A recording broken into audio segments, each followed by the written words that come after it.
A recent video going viral shows Israel's finance minister saying that the Jewish state must extend into Jordan, Lebanon, Egypt, Syria, Iraq, and Saudi Arabia. But he's been saying this for over a year. Look, the Jordanians, for starters, did not like the statement, but even less the setting of the stage, with Smotrich giving the statement he gave the address on the podium was a map of Greater Israel that includes parts of modern-day Jordan, and that's what got Amman to blast the statement. They said that Smotrich's actions constituted an act of reckless incitement as well as a violation of international norms and the peace agreement between Israel and Jordan. The deputy speaker of Jordanian parliament took it a step further, calling on the Jordanian military to, quote, take up arms, and saying that all options should be on the table for Jordan given the extremist statements. Some Israeli soldiers wear the Greater Israel patch on their uniforms. Many Israelis believe it is prophesied by God, and the radical American prophecy Christians agree. But what I'm saying is, I believe eventually our borders will extend from Lebanon to the Great Desert, which is Saudi Arabia, and then from the Mediterranean to the Euphrates. And who's on the other side of the Euphrates? The Kurds. And the Kurds are our friends. So we have the Mediterranean behind us, the Kurds in front of us, Lebanon, which really needs the umbrella of protection of Israel.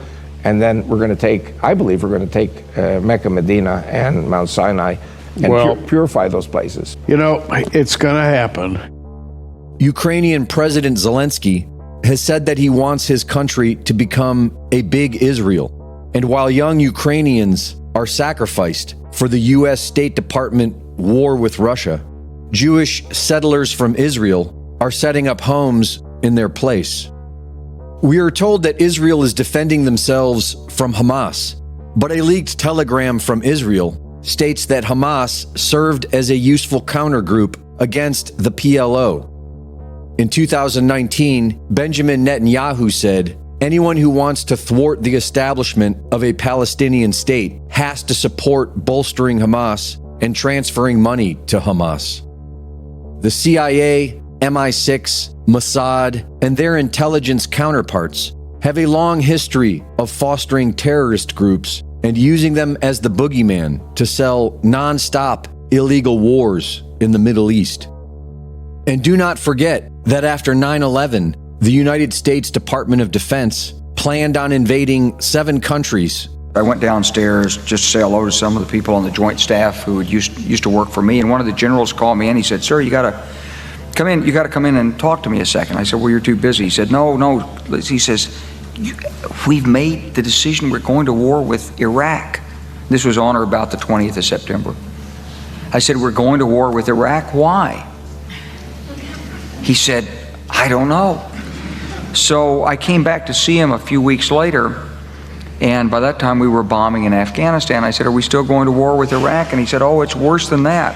He said, "I just got this down from upstairs," meaning the Secretary of Defense's office today, and he said, "This is a memo that describes how we're going to take out 7 countries in 5 years, starting with Iraq and then Syria, Lebanon, Libya, Somalia, Sudan, and finishing off Iran."